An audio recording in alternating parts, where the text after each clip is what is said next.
ॐ भूर्भुवः स्वः तत्सवितुर्वरेण्यं भर्गो देवस्य धीमहि धियो यो नः प्रचोदयात्।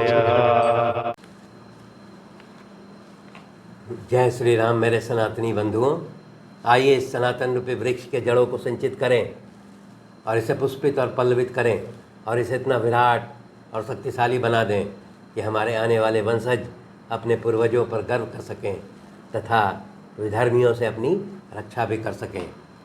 ये विधर्मी शक्तियाँ हजारों वर्ष से हमारी सभ्यता और संस्कृति को नष्ट करने का अथक प्रयास कर रहा है। पिछले अंक में हम लोगों ने अध्ययन किया कि जब श्री रामचंद्र जी के द्वारा विभीषण का लंका के राजा के पद पर राज्याभिषेक कर दिया जाता है, तब वो अविलंब अयोध्या वापस लौटना चाहते हैं, जिसके बाद विभीषण जो है पुष्पक विमान मंगाता है और उसी से उनको जाने के लिए कहता है। साथ में विभीषण भी अयोध्या जाने की इच्छा व्यक्त करते हैं, इसलिए वो भी सवार हो जाते हैं। इस प्रकार राम, लक्ष्मण, सीता और विभीषण और उसके सभी मंत्री जो है उस पुष्पक विमान पर सवार होकर के प्रस्थान करते हैं। रास्ते में सीता जी फिर पुनः इच्छा जाहिर करती हैं कि जितने भी वानर सैनिक हैं, सुग्रीव इत्यादि, उनकी पत्नियों को भी ले जाने की इच्छा उन्हें है। इसलिए फिर वहाँ पर विमान को रोकते हैं और सभी वानर सैनिक एवं उनकी पत्नियों को भी पुष्पक विमान पर सवार कर लेकर के और फिर अयोध्या की ओर लौटने लगते हैं। रास्ते में श्री रामचंद्र जी जो है सीता जी को आकाश मार्ग से जितने भी महत्वपूर्ण स्थल थे जो श्री रामचंद्र जी ने भ्रमण किया था, उन सभी का वो परिचय देते हैं। इस अंक में हम लोग युद्ध कांड के 124, 125 और 126वें सर्ग के बारे में अध्ययन करेंगे। रामचंद्र जी का वनवास का जो अवधि है 14 वर्ष का, वो पूर्ण हो चुका है और उस 14 वर्ष के पूर्ण होने की 5वीं तिथि है और उसी दिन जो है वो प्रयागराज में स्थित भारद्वाज मुनि के आश्रम में रुकते हैं। पुष्पक विमान अपना भारद्वाज मुनि के आश्रम के समीप रोकते हैं और भारद्वाज मुनि से मिलते हैं, उन्हें प्रणाम करते हैं, उनका चरण स्पर्श करते हैं और भारद्वाज मुनि से श्री रामचंद्र जी फिर पूछते हैं कि आपको अगर कुछ अयोध्या के बारे में जानकारी है तो मुझे बताइए। तो भारद्वाज मुनि उन्हें बताते हैं कि सभी परिवार में सभी सकुशल हैं और भरत जो है वो सन्यासी वेश में नंदीग्राम में रह करके ही राज्य का संचालन कर रहे हैं। इस तरह की बात वो बताते हैं। भारद्वाज मुनि बताते हैं कि जब पहली बार आप 14 वर्ष पूर्व यहाँ आए थे तो मुझे बड़ी चिंता हुई थी कि आप ये 14 वर्ष के वनवास में जा रहे हैं, परंतु आज वो बता रहे हैं कि मुझे बहुत प्रसन्नता है कि आप रावण का वध करके उस पर विजय प्राप्त करके और पुनः 14 वर्ष का वनवास पूर्ण करने के पश्चात अयोध्या वापस लौट रहे हैं, इसकी मुझे बहुत प्रसन्नता है। इसलिए फिर वो बताते हैं कि आपके इस 14 वर्ष के वनवास में जो जो भी घटनाएं हुई उसकी जानकारी मुझे है। तप के माध्यम से उन्हें इसकी जानकारी है, इसलिए वो सभी घटनाओं के बारे में जानते हैं। फिर उसके पश्चात वो बताते हैं कि मेरा एक शिष्य है जिसका नाम प्रवृत्ति है, वो हमेशा अयोध्या जाता रहता है, इसलिए अयोध्या के बारे में मुझे बहुत सारी जानकारियाँ मिलती रहती हैं। इस प्रकार वो भारद्वाज मुनि जो है वो श्री रामचंद्र जी को कहते हैं कि आप आज की रात जो है मेरा आतिथ्य स्वीकार कीजिए, रात्रि विश्राम कीजिए और कल प्रातःकाल जो है आप अयोध्या के लिए जाइएगा। तो इस प्रकार वो श्री रामचंद्र जी उनके अनुरोध को स्वीकार कर लेते हैं। और यहाँ पर पुनः जो है दिखाया गया है कि श्री रामचंद्र जी जो है वो भारद्वाज मुनि से ये आशीर्वाद मांगते हैं कि यहाँ जितने भी वृक्ष हैं सभी में सभी फलदार हो जाएं, सभी में रसदार फल जो हैं लग जाएं, जिससे कि उनके साथ जो वानर सैनिक हैं वो सभी फलों का रसास्वादन ले सकें। इस प्रकार का वरदान मांगते हैं जो भारद्वाज मुनि तुरंत पूर्ण कर देते हैं। इसके पश्चात सभी जो वानर सैनिक हैं वो सभी फलों का रसास्वादन करते हैं। यहाँ पर एक चीज़ और बताना आवश्यक है कि भारद्वाज मुनि के आश्रम में उतरने के पहले श्री रामचंद्र जी हैं वो वायुपुत्र हनुमान को यह एक निर्देश देते हैं कि हे वायुपुत्र हनुमान, तुम शीघ्र जो है वो अयोध्यापुरी चले जाओ और वहाँ पर मेरे आने की सूचना दे दो। तो और ये भी पता लगा लेना कि वहाँ सभी सकुशल हैं कि नहीं। श्री रामचंद्र जी जो है वायुपुत्र हनुमान को यह भी कहते हैं कि तुम रास्ते में श्रृंगवेरपुर नामक जो स्थान है जहाँ के राजा निषाद राज भू हैं उनसे भी मुलाकात करना और उनको हम लोग के आने की सूचना देना। इसके पश्चात वो कहते हैं कि नंदीग्राम में जो है वो भरत से जाकर के अवश्य मिलना और भरत को जो है वो सभी घटनाओं के बारे में जानकारी देने के पश्चात मेरे सकुशल लौटने की सूचना भरत को देना। यहाँ पर श्री रामचंद्र जी जो है वो एक बहुत महत्वपूर्ण बात वायुपुत्र हनुमान को कहते हैं।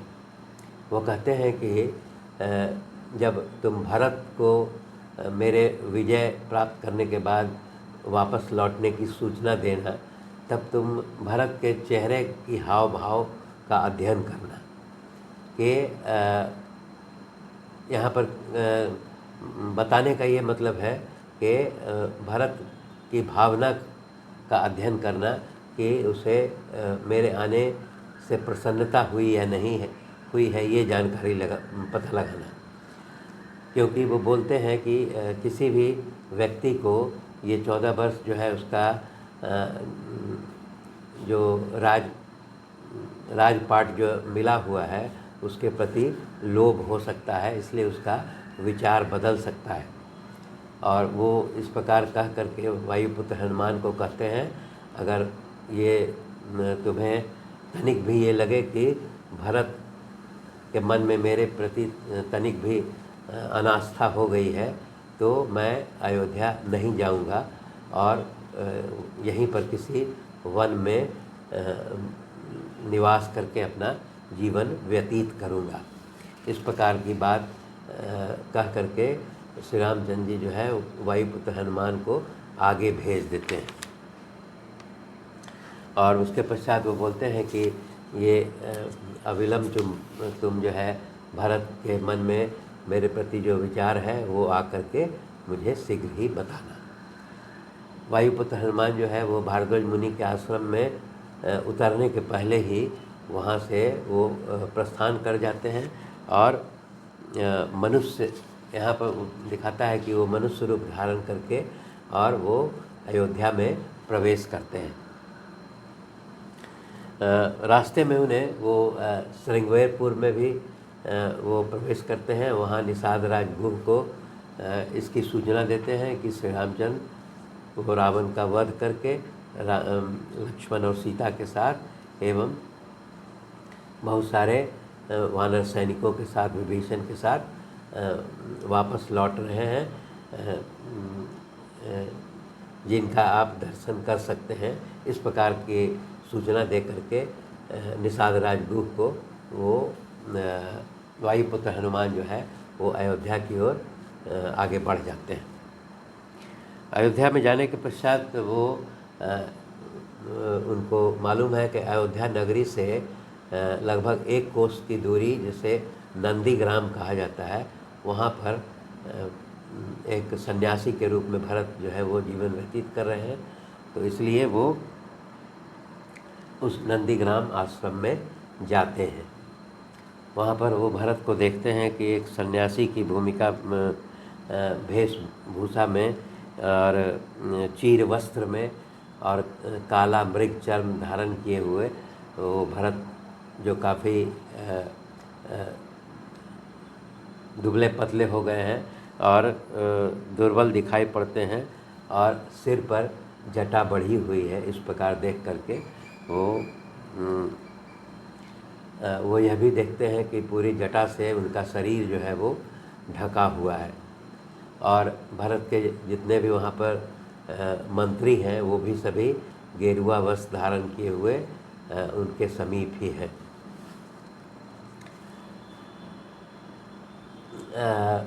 वायुपुत्र हनुमान जो है वो भरत के समीप जाते हैं और उन्हें प्रणाम करके फिर अपना परिचय देते हैं और उन्हें बताते हैं कि श्री रामचंद्र जी जो है वो राक्षस राज रावण का वध करके और लक्ष्मण और सीता के साथ वो अविलंब अभी भारद्वाज मुनि के आश्रम है और अविलंब जो है अयोध्या वो आने वाले हैं।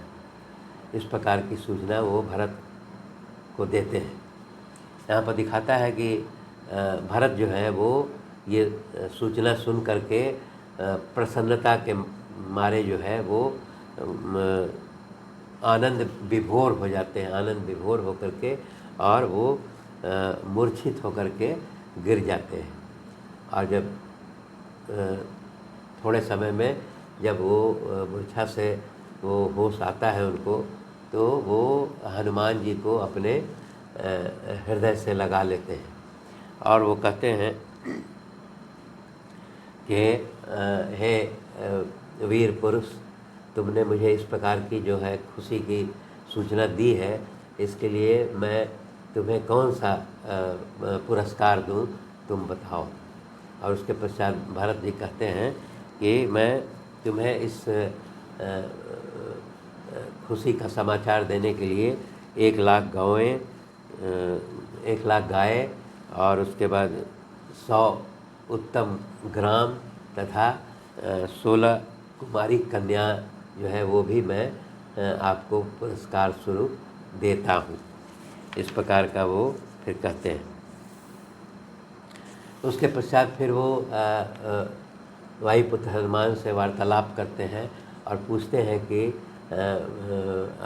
आप मुझे बताइए कि ये किस प्रकार पूरी घटना हुई, उसके बारे में और कैसे सुग्रीव इत्यादि से कैसे मुलाकात हुई, ये हमें आप बताइए। तो वो बताते हैं वायुपुत्र हनुमान के श्री रामचंद्र जी आपसे विदा होकर के जब आप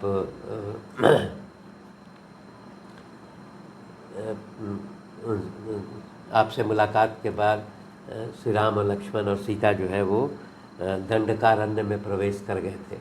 और उस दंडकारण्य में प्रवेश करने के पश्चात सर्वप्रथम विराट नाम के एक राक्षस का वो वध करते हैं और उसको गड्ढे में दबा देते हैं।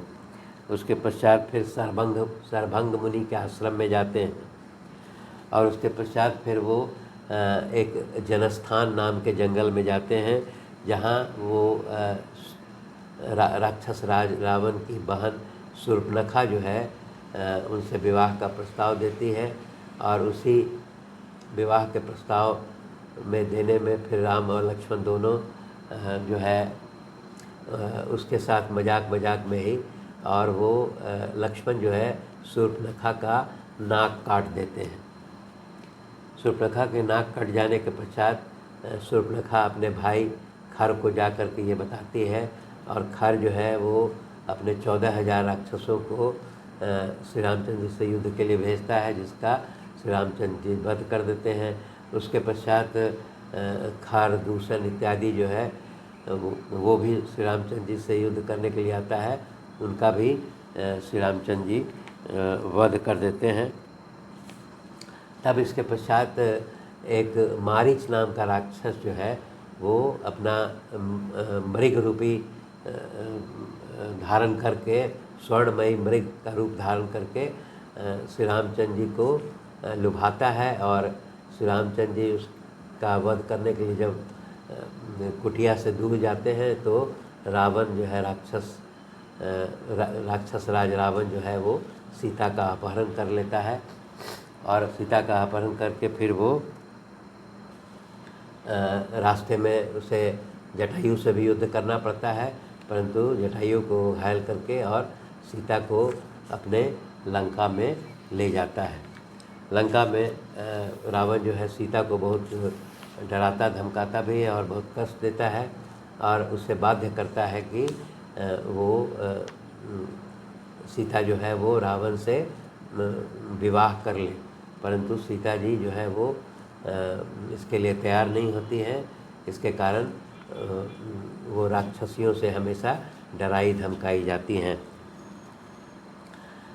जब श्री रामचंद्र जी सीता की खोज में आगे बढ़ते हैं तो जंगलों में फिर एक कबंध नाम का राक्षस मिलता है और वो कबंध नाम का राक्षस जो है वही ये सलाह देता है कि ऋषिमुख पर्वत पर एक सुग्रीव नाम का वानर रहता है, उससे मित्रता करके आप रावण सीता की खोज कर सकते हैं। तब फिर वो श्री रामचंद्र जी जो है ऋषिमुख पर्वत पर जाते हैं, वहाँ सुग्रीव से मित्रता करते हैं और सुग्रीव बताता है कि उसके बड़े भाई बाली ने जो है उसकी पत्नी का हरण कर लिया है और उसको राज्य से भगा दिया है। इसीलिए वो सुग्रीव बोलता है कि मैं आपकी पत्नी सीता की खोज करने में मदद करूंगा। और इसके पश्चात फिर श्री रामचंद्र जी जो है वो बाली का वध करते हैं और सुग्रीव को किष्किंधा के राजा के पद पर राज्याभिषेक करते हैं। इसके पश्चात जो है सुग्रीव जो है अपने करोड़ों वानर सैनिकों को चारों तरफ जो है वो सीता की खोज में भेजता है। यहाँ पर दक्षिण दिशा की ओर जब घूमने के समय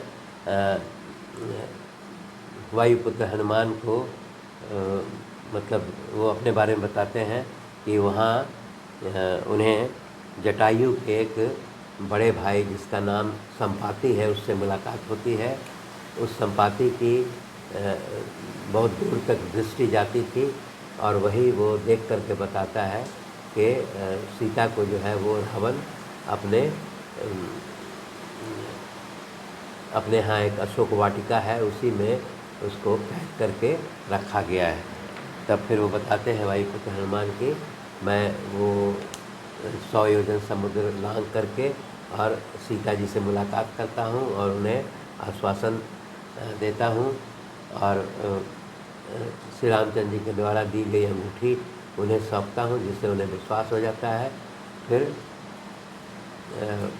वापस लौट करके वो श्री रामचंद्र जी को इस प्रकार की जानकारी देते हैं और श्री रामचंद्र जी फिर वो नल नामक जो वानर था उसकी मदद से उस 100 योजन समुद्र पर सेतु का निर्माण करते हैं और उस सेतु के निर्माण के पश्चात पूरी जो सुग्रीव की सेना है वो लंका पर आक्रमण करती है और वहाँ नील नाम के जो वानर हैं वो प्रहस्त का वध करते हैं। लक्ष्मण जो है वो इंद्रजीत का वध करते हैं और श्री रामचंद्र जी जो है वो कुंभकर्ण एवं रावण का वध करते हैं। और इसके पश्चात वहाँ श्री रामचंद्र जी के द्वारा विभीषण का राज्याभिषेक कर दिया गया है और फिर वहाँ से पुष्पक विमान के द्वारा श्री रामचंद्र जी जो है वो अयोध्या की ओर वापस लौट चले हैं और वो बताते हैं कि अभी वो भारद्वाज मुनि के आश्रम में है और वो अविलंब जो है अयोध्या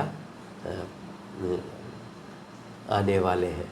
इस प्रकार की सूचना वायुपुत्र हनुमान जो है वो भारत को देते हैं।